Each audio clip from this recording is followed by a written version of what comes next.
हरे कृष्णा, राधे राधे। आज ज्येष्ठ माह के शुक्ल पक्ष की द्वादशी तिथि है और आज निर्जला एकादशी के व्रत का पारण का दिन है। यानी जिन लोगों ने कल निर्जला एकादशी का व्रत रखा था वे आज के दिन अपना व्रत खोलेंगे। एकादशी के व्रत के पारण के दिन तुलसी माता की कथाओं को सुनने से अनंत शुभ फलों की प्राप्ति होती है। तो आइए भगवान श्री लक्ष्मी नारायण जी के चरणों का ध्यान करते हुए इन कथाओं को सुनते हैं। तो आप लोग बड़ी श्रद्धा और प्रसन्नचित मन से इन कथाओं को पूरा अवश्य सुनिएगा। तुलसी मैया की एक चमत्कारी कथा। यह कहानी एक ऐसी दुखियारी बेटी की कहानी है जिसे समाज ने ठुकरा दिया था, पर जिसका कोई नहीं होता उसका तो तुलसी मैया होती है। तो आइए आज के वीडियो में हम ऐसे ही एक चमत्कारी कथा का श्रवण करते हैं। किसी गांव में एक गरीब दंपति रहते थे। बेटे के इंतजार करते करते उन्हें लगातार 3 बेटियां पैदा हो गई। वे बहुत ही गरीब थे। पिता खेत में काम करते थे और उसी से उनका परिवार चलता था। कमाई कम थी पर परिवार में खुशहाली बहुत थी, पर भगवान को यह भी मंजूर नहीं था। कुछ दिनों बाद तीनों बेटियों के सर से पिता का साया छीन गया। कोई गंभीर बीमारी से पिता की मृत्यु हो गई। माँ अकेले अब करे तो क्या करे। वह अपने तीनों बेटियों के साथ अपने मायके चली गई।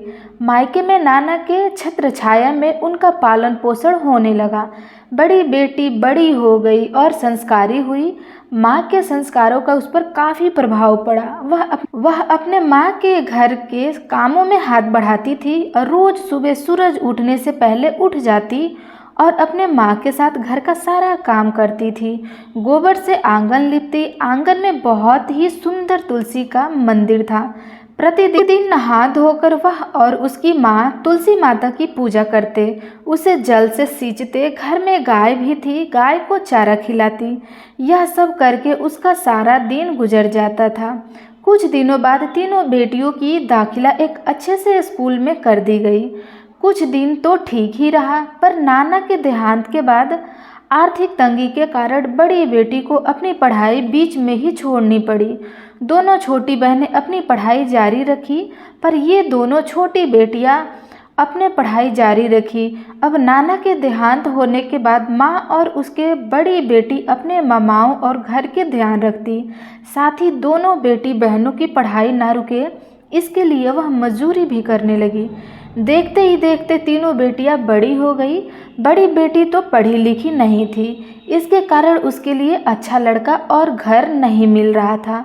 मजबूरन उसका शादी एक गरीब मजदूर से कर दी गई।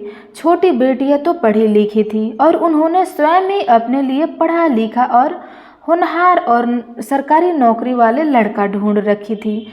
धूमधाम से तीनों बेटियों की शादी कर दी गई। तीनों बेटियां अपने अपने ससुराल चली गई। दोनों छोटी बहनों को तो अच्छा घर बार मिला।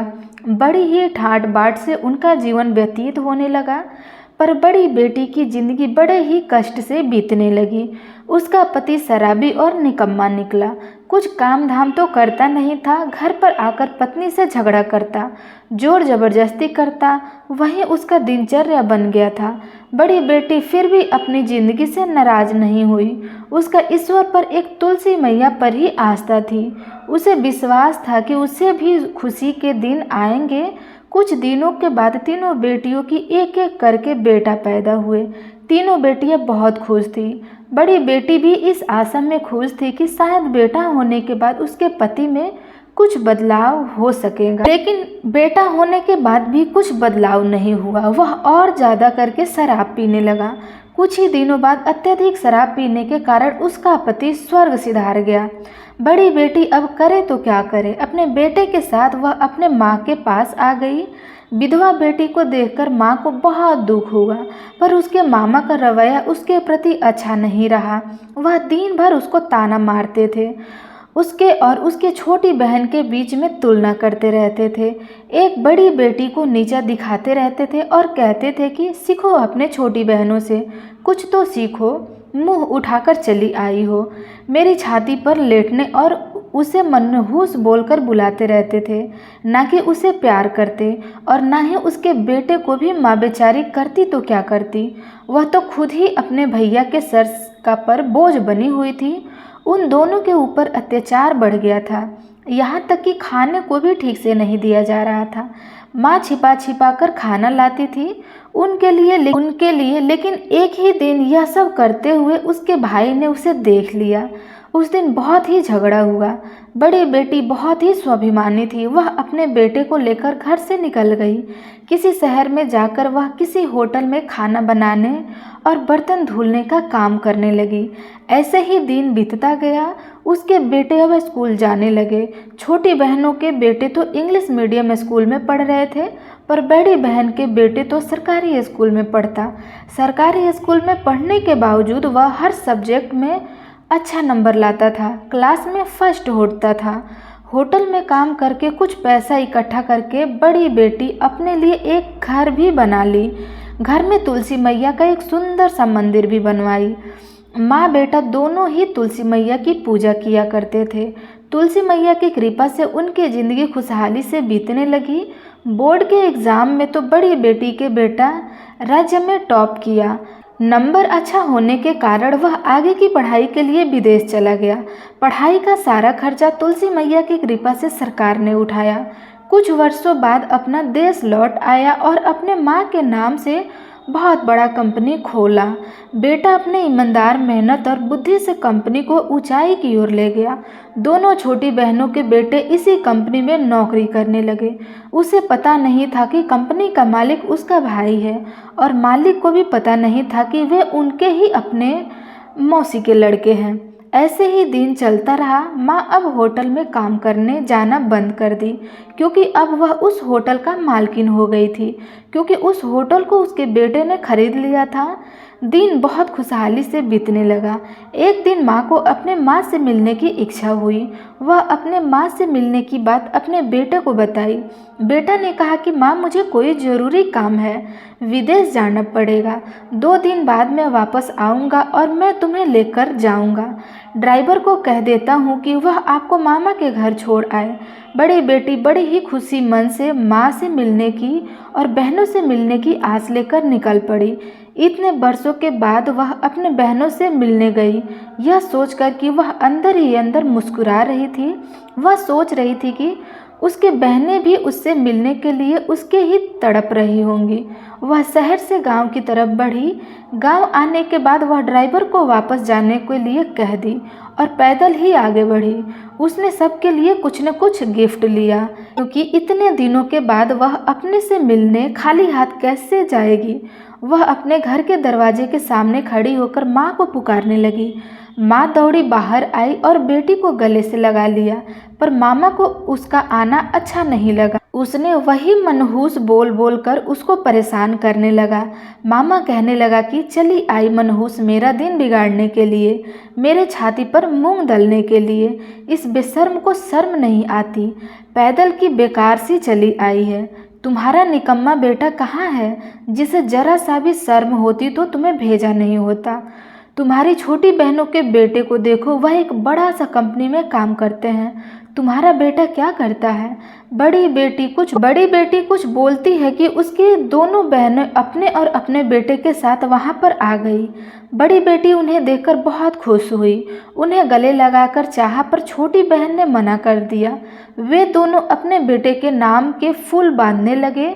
वे कहने लगे कि मेरा बेटा इतनी बड़ी कंपनी में काम करता है, उसका सैलरी लाखों रुपया है, उसे अपने मामाओं के लिए इतना महंगा गिफ्ट लाया है। मेरा बेटा ने क्या भेजा है? बड़ी बेटी गिफ्ट निकालकर माँ को दे दी और कही कि माँ, यह रहा आपके लिए गिफ्ट।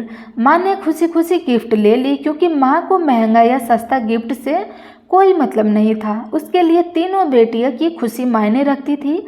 माँ ने तीनों बेटियों को घर के अंदर ले आई, उन्हें बैठने को कहा, पर बाकी बहनों ने बड़ी बहन को अपने साथ बैठाने का मना कर दिया। मामा भी बड़ी बेटी को खरी खोटी सुनाने लगा। बड़ी बेटी कुछ बोलती, लेकिन उसके माँ के कारण वह चुप हो गई। उसने सबके लिए गिफ्ट निकाले। उसने मामा को अपने दोनों बहनों को गिफ्ट निकाल कर दे दिया, पर उन्होंने सस्ता गिफ्ट समझकर उसके गिफ्ट पर निरादर किया और गिफ्ट को वहीं फेंक दिया। अपने अपमान से वह बहुत दुखी हुई, पर अपने माँ के लिए वह सब सहती गई। उसे घर में सभी एक साथ बैठकर चाय पीते, खाना खाते, पर बड़ी बेटी को उनके साथ बैठना अच्छा नहीं लगता था। हर समय उनके बहनों के सामने उसे नीचा दिखाया जा रहा था। छोटी बहनों के गिफ्ट को उसके मामा ने खुशी खुशी अपना लिया, पर बड़ी बेटी के गिफ्ट की तरफ एक मुड़कर भी नहीं देखा।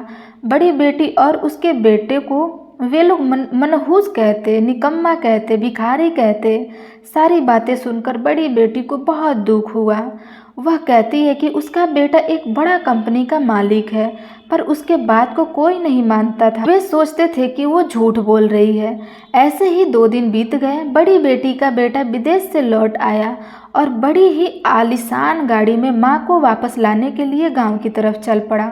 इधर अपने मामा और बहनों के ताने से बड़ी बेटी बड़ी ही दुखी थी और मन ही मन सोचने लगी कि क्यों यहाँ पर आई, यहाँ पे नहीं आती, वही ठीक था। इधर बाहर गाड़ी की आवाज़ से सभी लोग बाहर निकल आए, यह देखने के लिए कि इतने आलीशान गाड़ी में कौन आ रहा है। गाड़ी के दरवाजे को ड्राइवर खोलते हैं। बड़ी बेटी का बेटा गाड़ी से नीचे उतरता है। उसे देखकर छोटी बहनें के बेटे लोग आश्चर्यचकित हो गए, क्योंकि वह और कोई नहीं बल्कि जिस कंपनी में काम करते थे उस कंपनी का मालिक था। वह हैरान थे कि वह इस गांव में क्या कर रहे हैं। छोटी बहन के बेटे उसके सामने सर झुकाकर सलाम करते हैं और वहां आने का कारण पूछते हैं। वह कुछ जवाब नहीं दिया। थोड़े आगे बढ़कर पहले अपने माँ के चरण स्पर्श किया। सभी आश्चर्यचकित हो गए कि यह धनवान व्यक्ति बड़ी बेटी का पैर क्यों छू रहा है। तब जाकर बड़ी बेटी बोलती है कि यह मेरा बेटा है। तुम्हारे बेटे जिस कंपनी में नौकर है वह उसी कंपनी का मालिक है। सिर्फ वही एक कंपनी नहीं बल्कि ऐसे ही कितने बड़े बड़े कंपनी इसने अपने काबिलियत से खोले हैं, और वह कोई साधारण सा गिफ्ट नहीं बल्कि विदेश से इंपोर्ट किया गया महंगा गिफ्ट है। यह सब देखकर सभी लोगों के होश उड़ गए। वे सभी बड़ी बेटी से माफ़ी मांगने लगे। बड़ी बेटी ने सबको माफ़ कर दिया और अपनी माँ और बेटे के साथ वापस अपने घर चली गई। तो प्रेम से बोलिए तुलसी मैया की जय। जय हो तुलसी मैया। हम आपसे यही विनती करते हैं, जैसे आपने बड़ी बेटी पर कृपा करी वैसे हम सब पर करिए। हमें भी बड़ी बेटी के जैसा होनहार पुत्र प्रदान कीजिए। प्रेम से बोलिए तुलसी माता की जय, एकादशी माता की जय।